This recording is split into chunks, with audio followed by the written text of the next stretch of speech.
Previous lecture तक हम जो है प्राइमरी मेमोरी, सेकेंडरी और टर्सरी ये तीनों डिस्कस कर चुके हैं। उसके बाद जो हमारा डिस्कशन है मेमोरी पर वो है कैश मेमोरी का। ठीक है,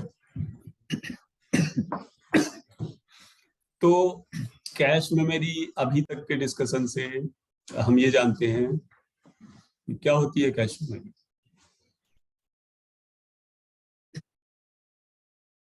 हाँ, रजिस्टर के बाद नेक्स्ट हायरार्की की मेमोरी होती है। तो अब सीपीयू जो भी इंस्ट्रक्शंस प्रोसेस कर रहा है वो प्राइमरी मेमोरी में होने चाहिए एज वी नो। तो अब प्राइमरी मेमोरी और सीपीयू की स्पीड में काफी डिफरेंस होता है। अगर प्राइमरी मेमोरी को हम देखें स्पीड वाइज तो सीपीयू से कम 100 टाइम्स लोअर होती है। मतलब कि मेमोरी जिस स्पीड से डेटा या इंस्ट्रक्शंस प्रोवाइड कराती है तो सीपीयू उसके बहुत कम टाइम में वो एक्सेप्ट कर लेता है। मतलब कि एक तरह से स्पीड या कम्युनिकेशन गैप हो जाएगा सीपीयू और मेन मेमोरी के बीच। तो डिजाइनर्स ने क्या किया कि सीपीयू और मेन मेमोरी के बीच एक comparatively faster memory than the CPU put की, जिससे कि सीपीयू उस मेमोरी से डेटा या इंस्ट्रक्शंस एक्सेप्ट कर लेगा व्हेनेवर इट इज नीडेड, और मेन मेमोरी से वो इंस्ट्रक्शंस डेटा उस मेमोरी में आ जाएंगे, उसको हम बोलेंगे कैश मेमोरी। रजिस्टर में भी तो नहीं, रजिस्टर तो सीपीयू के अंदर होता है, कैश मेमोरी सीपीयू के अंदर और बाहर दोनों जगह होती है। रजिस्टर में तो प्रोसेसिंग के लिए चाहिए होता है ना। तो रजिस्टर्स के अंदर प्रोसेसिंग के दौरान डेटा इंस्ट्रक्शंस चाहिए होते हैं, तो बार बार जो मेन मेमोरी से डेटा इंस्ट्रक्शंस आएगा वो हमारा अगर कैश मेमोरी में स्टोर हो जाए पहले से तो speed of the program will be little bit faster. Okay,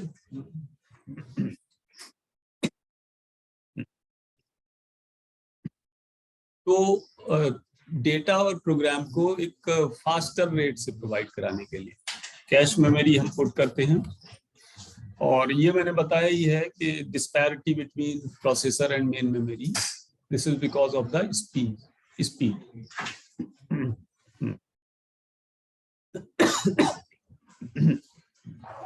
तो program execution time reduction, purpose वही है जो मैंने बताया कि अगर कैश मेमोरी इंस्टॉल कर दिया जाता है बीच में तो टाइम अपने आप ही रिड्यूस हो जाता है। और इससे क्या है कि जो ये डेटा ट्रेवल है थ्रू द बस के थ्रू डेटा आता है मेन मेमोरी से सीपीयू के अंदर, एड्रेस बस और डेटा बस के थ्रू। तो ये कैश मेमोरी में अगर रख दिया जाएगा तो ये जो मूवमेंट है ये मिनिमाइज हो जाएगा। और कैश मेमोरी इस तरह पुट की जाती है, सीपीयू है, फिर बीच में कैश मेमोरी है, फिर मेन मेमोरी है। और खास बात यह है कि ये तीनों कंपोनेंट, तीनों यूनिट एक दूसरे से इंटरकनेक्टेड होते हैं। मतलब सीपीयू कैश मेमोरी से भी डेटा रीड कर सकता है और मेन मेमोरी से भी, कैश मेमोरी को बाईपास करके मेन मेमोरी से रीड कर सकता है। इसी तरह कैश मेमोरी दोनों से कनेक्टेड है। तो अब सीपीयू क्या है कि मेन मेमोरी को नहीं पहले सर्च करेगा, it will search the instruction and data in the cache memory, और अगर कैश मेमोरी में नहीं मिला वो तब मेन मेमोरी में सर्च करेगा। तो इसका मतलब ये है कि कोई प्रोग्राम अगर एग्जीक्यूट हो रहा है तो प्रोग्राम के पैटर्न से कुछ इंफॉर्मेशन सीपीयू लेके, और वो complete program, low level program जब एग्जीक्यूट हो रहा है तो वो मेन मेमोरी में रिजाइड कर रहा होगा उस टाइम। तो मेन मेमोरी से कैश मेमोरी में डेटा पहले से एडवांस उसमें पहुंच जाता है। लेकिन ये हमेशा ऐसा केस नहीं है, क्योंकि हो सकता है कि कोई इंस्ट्रक्शन या डेटा सीपीयू को रिक्वायर्ड हो तो वो कैश मेमोरी में ना भी मिले, क्योंकि कैश मेमोरी और मेन मेमोरी की साइज में, कैपेसिटी में बहुत डिफरेंस होता है।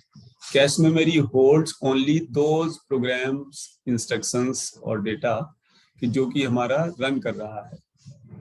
तो एडवांस में प्रोग्राम्स में डेटा इंस्ट्रक्शंस आते रहेंगे। अब ये एडवांस इंफॉर्मेशन कैश मेमोरी को, मतलब सीपीयू को कैसे मिलेगा कि मेन मेमोरी से कौन सा डेटा प्रोग्राम्स एडवांस में रखने हैं। तो ये इसका आइडिया हम लेंगे लोकेलिटी ऑफ रेफरेंस में। अभी इस लेक्चर के लिए हम यही मान के चलते हैं कि एडवांस में कुछ डेटा कैश मेमोरी में अवेलेबल रहेगा।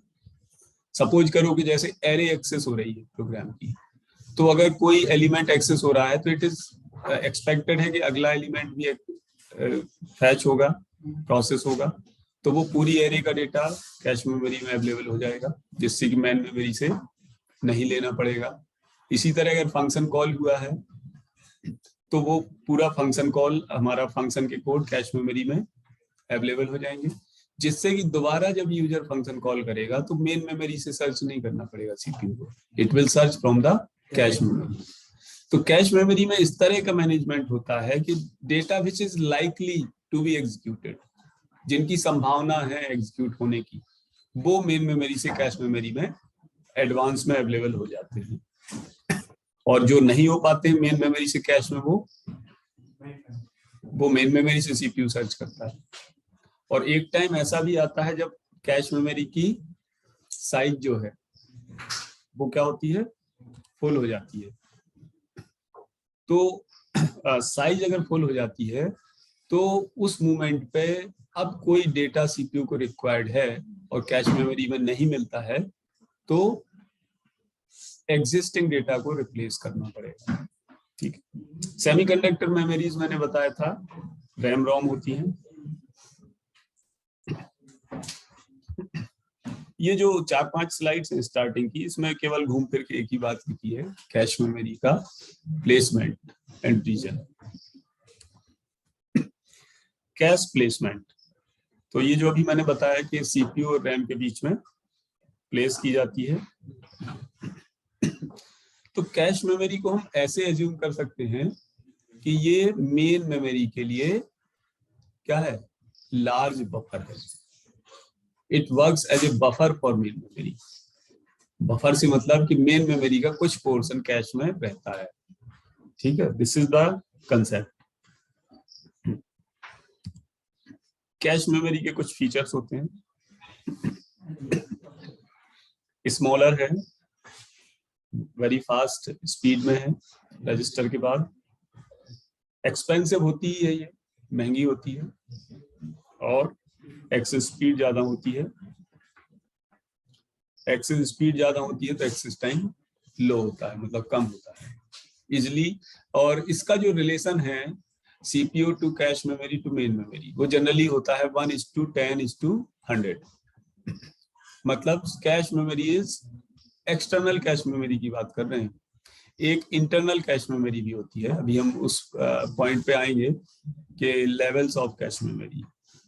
तो जो इंटरनल कैश मेमोरी है वो अभी हम बाद में डिस्कस करेंगे। Now we are talking right now about the cache memory which is external to the CPU.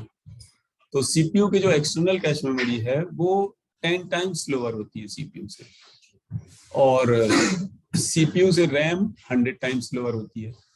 तो इन दिस सेंस कि अगर हम देखें तो जो रेशियो आएगा हमारा 1:10:100 आएगा। अगर सीपीयू की स्पीड 1 माने, वो सॉरी मतलब रैम की अगर एक्सेस स्पीड 1 माने तो कैश मेमोरी 10 टाइम्स फास्टर होगी और सीपीयू 100 टाइम्स फास्टर होगा। ठीक है, अप्रोक्सीमेटली, कोई जरूरी नहीं कि 100 टाइम्स ही हो सकता है 90 टाइम्स हो, 110 गुना हो, but approximately we can say. And it also depends on the technology and processor used. अब तुम प्रोसेसर अगर पुराना ले आओ और रैम लगी हो तुम्हारी मतलब 1 GB की, तो प्रोसेसर पुराना होगा तो उसकी स्पीड तो वैसे ही कंपैरेटिवली स्लो होगी। ठीक है, तो we are comparing this ratio on the basis of the current scenario जो है हमारा प्रोसेसर्स का। तो कैश मेमोरी के फीचर्स हम डिस्कस करते हैं। सीपीयू एंड कैश, इसमें पढ़ लो, देखो ऐसा कोई पॉइंट है जो मैंने ना बताया हो।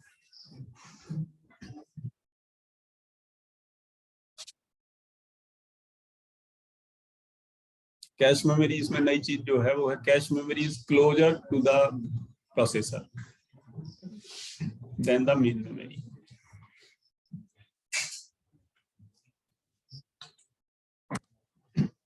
Cash is transparent to user. User को पता नहीं चलता कैश मेमोरी का। ट्रांसपेरेंट से मतलब कि यूजर कैन नॉट रियलाइज और feel the presence of cash memory.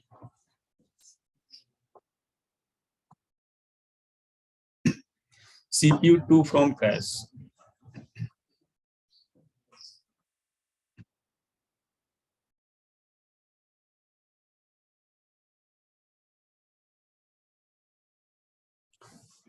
तो जो मैंने बताया था कि डेटा अगर कैश मेमोरी में नहीं मिला, it will B read from the main memory, और सीपीयू रीड कर रहा है डेटा मेन मेमोरी से, तो वो कैश में भी उसको कॉपी कर देगा। अगर कैश मेमोरी में नहीं मिला तो मेन से रीड करेगा, कैश में कॉपी कर देगा। फिर नेक्स्ट टाइम इस डेटा की अगर रिक्वायरमेंट है तो सीपीयू कैश से रीड कर लेगा। अब सपोज करो सीपीयू के अंदर कोई ऑपरेशन हुआ, कुछ वैल्यू चेंज की, तो वो क्या होगा कि वो रिफ्लेक्ट होकर सीपीयू में आएगी, तो वो कैश मेमोरी में पहले आएगी फिर रैम में जाएगी। जैसे कई बार वेरिएबल्स हैं, अब वेरिएबल्स हम मैनिपुलेट करते हैं, उसमें कोई वैल्यू निकालते हैं, स्क्वायर निकालते हैं, वैल्यू चेंज होती है सेम वेरिएबल की, तो वो रैम में तो चेंज हो ही गई बाद में सीपीयू से, लेकिन वो सीपीयू पहले कैश में भेजेगा और फिर रैम में। मतलब ये है कि सीपीयू जो भी ऑपरेशन करेगा वो रैम से कैश में होते हुए करेगा, और सीपीयू के अंदर जो भी मॉडिफिकेशन होगा वो फिर मॉडिफाई होके कैश में रिफ्लेक्ट होगा और मेन में भी रिफ्लेक्ट होगा। Access to main memory and cache by CPU. I have already discussed these points. You can read it out. CPU कुछ भी रीड करेगा पहले कैश में देखेगा,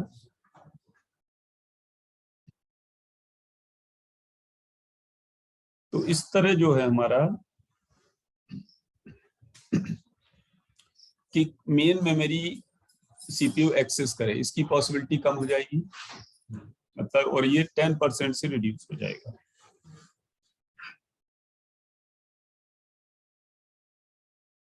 अब एक टर्म आता है कैशिंग। तो कैशिंग से मतलब होता है कि लोकल कॉपी डेटा की रखना। अभी मैंने क्या बताया कि जो कैश मेमोरी है वो मेन मेमोरी के लिए कैश का काम करती है, मेन मेमोरी के लिए कैश का काम करती है, ओके। और इसी तरह जो रजिस्टर्स हैं वो कैश मेमोरी के लिए कैशिंग का काम करते हैं। मतलब अगर हम देखें तो रजिस्टर्स टेम्परेरी डेटा होल्ड करते हैं सीपीयू के किसी यूनिट पे जाने के पहले, तो registers work as a caching for cache memory, cache memory works as a caching for main memory, main memory for secondary memory, secondary for tertiary, जो भी ये पॉसिबिलिटी है। तो कैशिंग का मीनिंग ये, जिससे कि जब हम रजिस्टर से स्टार्ट करते हैं, रजिस्टर कैश मेन और नीचे की तरफ जाते हैं, तो we say we are going to the low level memory. नीचे की तरफ जो मेमोरी है, मतलब हायरार्की में रजिस्टर सबसे ऊपर है, तो जो नीचे हायरार्की में है वो लो लेवल मेमोरी बोलते हैं उसको। तो जो डिजाइन है कंप्यूटर की वो इस तरह होती है कि लो लेवल मेमोरी से डेटा हाई लेवल मेमोरी में अवेलेबल कराया जाए, ये मैकेनिज्म इंप्लीमेंट होती है टर्सरी से सेकेंडरी में, सेकेंडरी से प्राइमरी में। और वर्चुअल मेमोरी भी इसी कंसेप्ट बेस पर है। वर्चुअल मेमोरी का कंसेप्ट क्या है कि हार्ड डिस्क का कुछ portion as a RAM work करता है, तो वर्चुअल मेमोरी में जो भी डेटा है वो फाइनली फिजिकल रैम में आता है। तो it works on this concept कि हार्ड डिस्क से डेटा फाइनली आ तो रहा है मेन मेमोरी में, लेकिन वो एडवांस में आ रहा है, प्रोग्राम चल रहा है और डेटा कंटिन्यूअसली आता जा रहा है। तो अप टू डेट कॉपी से मतलब ये है कि फ्रीक्वेंटली यूज इंफॉर्मेशन, जो हमारा जल्दी यूज हो रहा है, फ्रीक्वेंटली से मतलब होता है कि जो बार बार यूज हो रहा है।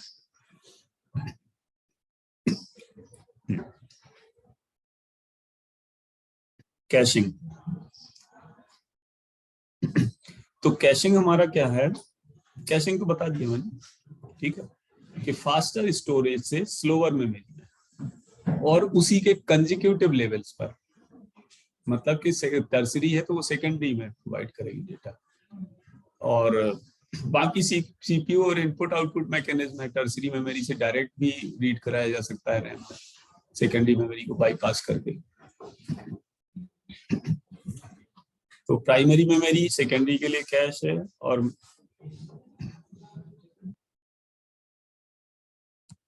ठीक है, कैशिंग हमारा सॉफ्टवेयर और हार्डवेयर दोनों में कंसेप्ट यूज होता है। अब सॉफ्टवेयर में कैसे यूज होता है, it is actually beyond the scope of your syllabus.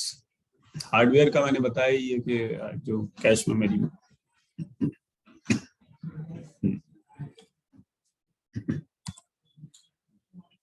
और ये हायरार्की इस तरह होती है कि मैग्नेटिक डिस्क है, फिर मेन मेमोरी, फिर कैश, फिर सीपीयू रजिस्टर्स, और कैश के भी कई लेवल्स होते हैं, तो हम इसको डिस्कस करेंगे इसमें बाद में, इसी मतलब इसी टॉपिक पे। Caching and storage hierarchy level, जब भी हम कैशिंग की बात करते हैं तो उसका मतलब ये होता है कि ये दूसरा लेवल स्टोरेज हायरार्की में इन्वॉल्व करता है। कैशिंग का मतलब यही है कि वो एक और मेन मेमोरी को, मतलब एक और मेमोरी को इन्वॉल्व करेगा। तो डेटा हमारा एक साथ एक से ज्यादा लेवल पर स्टोर होगा और कंसिस्टेंट होगा। कंसिस्टेंट से मतलब कि अगर मेन मेमोरी में जो कंटेंट्स हैं, जैसे आई की वैल्यू सर्च कर रहे हैं, तो कैश मेमोरी में भी वही मिलनी चाहिए। ऐसा ना हो कि I equals to I plus 10 किया तुमने सीपीयू के अंदर, वो आई की वैल्यू 10 से इंक्रीज हो गई, कैश में नहीं हुई मेन में हो गई, मेन में नहीं हुई कैश में हो गई। तो जो वैल्यू रिफ्लेक्ट होके आएगी वो कैश में पहले रिफ्लेक्ट होगी, then it will be copied to main memory also.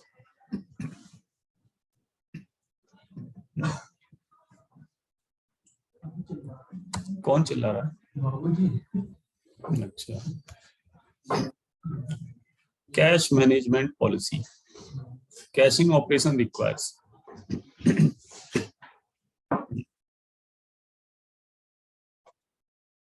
तो ये पॉइंट तो बता चुका हूं मैं कि कैशिंग ऑपरेशन में क्या होता है। कैशिंग तो बता चुका हूं, ठीक है। तो इसमें केवल नया पॉइंट ये लिखा है कि जो रजिस्टर्स हैं they will work as a caching for the cache memory. जैसे कैश मेमोरी मेन मेमोरी के लिए कैशिंग का वर्क करती है, कि कैश मेमोरी में जो भी है वही रजिस्टर में एग्जैक्टली आएगा सीपीयू के कंपोनेंट्स में जाने से पहले, और सीपीयू में जो रिफ्लेक्शन होगा वो रजिस्टर में आएगा, फिर कैश मेमोरी में आ जाएगा। लोडिंग ओएस इनटू रैम, तो नया इसमें कुछ नहीं है कि जब रैम से हमारा ऑपरेटिंग सिस्टम की जो नीडेड फाइल्स हैं वो लोड होती हैं हार्ड डिस्क से रैम में, तो रैम में लोड होंगी तो कुछ फाइल हमारी कैश में भी आएंगी। हो सकता है कि रैम में ऑपरेटिंग सिस्टम की इतनी फाइल्स हों कि कैश मेमोरी के साइज से कई गुना ज्यादा हो, तो ओएस की सारी फाइल्स कैश मेमोरी में रखना पॉसिबल नहीं है। तो ओएस के अगर कोई ऐसे फंक्शंस यूज कर रहा है सिस्टम, तो वो फिर स्पीड थोड़ा स्लो ही रखेगा, क्योंकि वो मेन मेमोरी से ही एक्सेस करेगा। ओएस की कितनी फाइल्स कैश में रख सकते हैं, कैश की साइज तो लिमिटेड होती है, कुछ एमबी में ही होती है, जिसमें हमारा प्रोग्राम्स अच्छे से आ सकता है, इंस्ट्रक्शंस आ सकते हैं। अब टर्म आता है हिट एंड मिस। तो हिट और मिस दोनों स्टैंडर्ड टर्म हैं। हिट का मतलब ये होता है कि सीपीयू को जो इंफॉर्मेशन रिक्वायर्ड है वो कैश मेमोरी में मिल जाए, तो that is called as the hit. मतलब सीपीयू ने निशाना लगाया तो वो कैश मेमोरी में है। और इसका अपोजिट क्या हो सकता है, ना मिले अगर कैश मेमोरी में तो क्या होगा, नहीं तो क्या होगा, मतलब क्या करेगा सीपीयू, मेन मेमोरी से कैश में कॉपी करेगा, तो this event is called as the miss. ठीक है, बस इतना ही है कैश मिस और हिट में। मतलब कि अगर कैश में मिल गया तो सीपीयू की एक्सेस रिक्वेस्ट सेटिस्फाई हो गई और इस इवेंट को हिट बोल दिया। अगर नहीं मिला तो एक्सेस रिक्वेस्ट पास होगी मेमोरी, मेन मेमोरी को, या हम ये कह सकते हैं लोअर लेवल ऑफ मेमोरी में पास होगी और इसको हम मिस बोलेंगे। तो आगे टर्म्स पे हमें और भी इस पे स्टडी करेंगे, हिट और मिस का क्या कंसेप्ट है। तो किसी भी सीपीयू का डिजाइन जो होता है, डिजाइनर का कंसेप्ट क्या होगा, उसका मेन मोटिव क्या होगा, to maximize the hit, to maximize the hit. और हिट को मैक्सिमाइज करने के लिए ये चीज बहुत जरूरी है कि एडवांस में इंफॉर्मेशन कैश मेमोरी में हो। अब ये हमेशा पॉसिबल नहीं हो सकता कि सीपीयू को मालूम हो कि एडवांस में कौन सा इंस्ट्रक्शंस एग्जीक्यूट होगा, बट कुछ सर्टेन फैक्टर्स, क्राइटेरिया हैं जिनसे सीपीयू ये पता कर लेता है कि सीपीयू, मतलब पता नहीं कर लेता है कि एक्सपेक्टेशन है, प्रोबेबिलिटी जो हम पढ़ते थे, probability is applied over here. तो लोकेलिटी ऑफ रेफरेंस एक हम कंसेप्ट पढ़ेंगे इसमें लास्ट में, कैश मेमोरी के बाद। तो उसमें हम देखेंगे कि लोकेलिटी ऑफ रेफरेंस कि उसके प्रोबेबिलिटी या एक्सपेक्टेशन क्या है, क्या क्राइटेरिया है जिनसे कौन सा इंफॉर्मेशन मेन मेमोरी से कैश मेमोरी में मिलना चाहिए एडवांस में। एडवांस में नहीं मिला तो फिर फायदा क्या है, तब उसको रैम में देखना ही पड़ेगा। तो ज्यादा से ज्यादा कोशिश होती है डिजाइनर की कि जो सीपीयू का डिजाइन हो वो इस तरह हो कि रैम से कैश मेमोरी में डेटा एडवांस में अवेलेबल हो जाए। कैश हिट,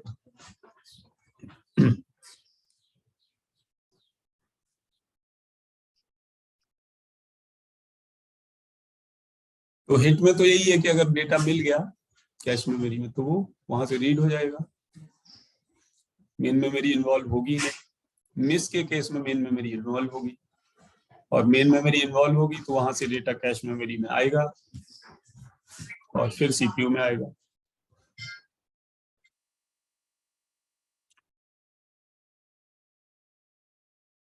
वही चीज लिखी है सेम जो मैंने स्टेटमेंट बताया तुम लोगों को, वही वो 2-3 तरह से मैं लिख देता हूँ। एक्चुअली मेरा जो हैबिट है लिखने का कि समझाने के लिए तो 2-3 लाइन ही होती है, but I will distribute this in different words in 2-3 slides, कि अगर तुम ऐसे भी समझो चाहे वैसे समझो, या वही स्लाइड तुम्हारे पास दोबारा आएगी तो तुम उसको और नए तरीके से समझ पाओगे।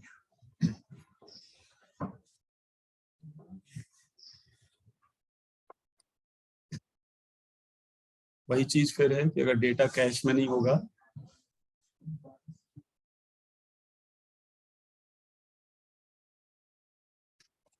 ठीक है, इसमें नया कुछ नहीं लिखा है, you can read it out. Data अगर कैश में नहीं मिलेगा तो क्या होगा, कैश रीड,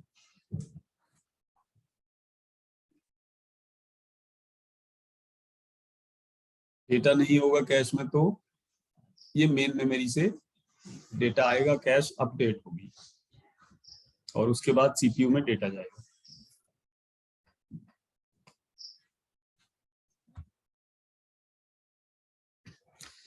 कैश कंट्रोलर, तो कैश कंट्रोलर क्या है कि कैश मैकेनिज्म, या ये कह सकते हो कि कैश की जो सर्किटरी है,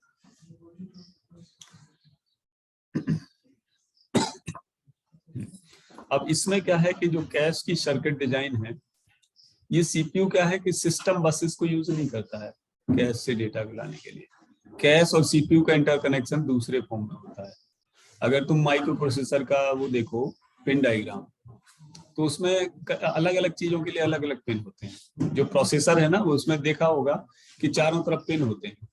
तो कोई पिन हमारा सिस्टम बस से कनेक्ट हो रहा है, कोई कहीं से हो रहा है, कोई इंटरप्ट के लिए, कोई कैश मेमोरी से, कोई कहीं से है। ये सारे इंटरकनेक्शन सीपीयू के अलग अलग पर्पज के लिए होते हैं। तो ये लास्ट स्लाइड है, इसको क्या है कि कैश मेमोरी का ऑपरेशन एक फ्लो चार्ट के फॉर्म में दिया हुआ है।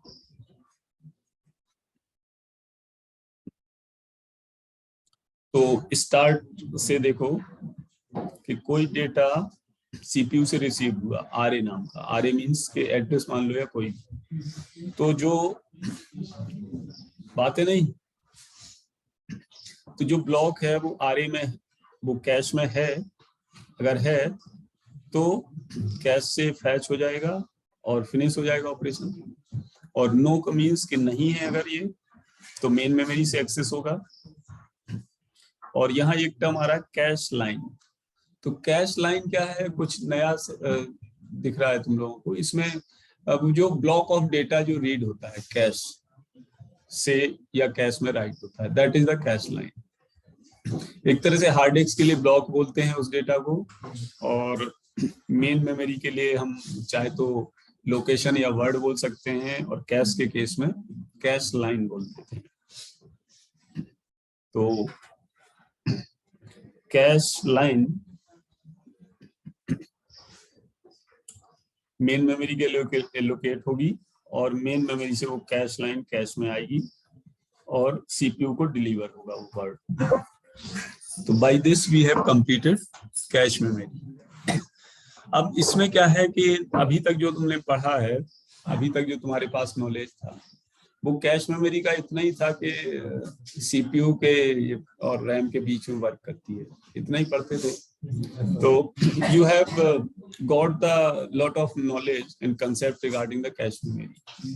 ठीक है, अभी और भी इसमें लेक्चर्स हैं, तो वो हम सेकेंड हाफ में डिस्कस करेंगे। ठीक है, तो एनी हाउ, हाँ कोई क्वेरी हो, कोई क्वेश्चन हो, एज यूजुअल हो भी सकता है, क्योंकि कैश मेमोरी का कंसेप्ट है। सेकेंडरी और टर्सरी मेमोरी में तो मान सकते हैं कोई कंसेप्ट मतलब दिमाग में ना डाउट हो। पूछना है कुछ? नहीं? कितने मिनट हुए होंगे लेक्चर को? आधा घंटा। इसमें देखें कि अगर कुछ और भी डिस्कस किया जा सकता है, या सेकेंड हाफ में रखें। ठीक है, सेकेंड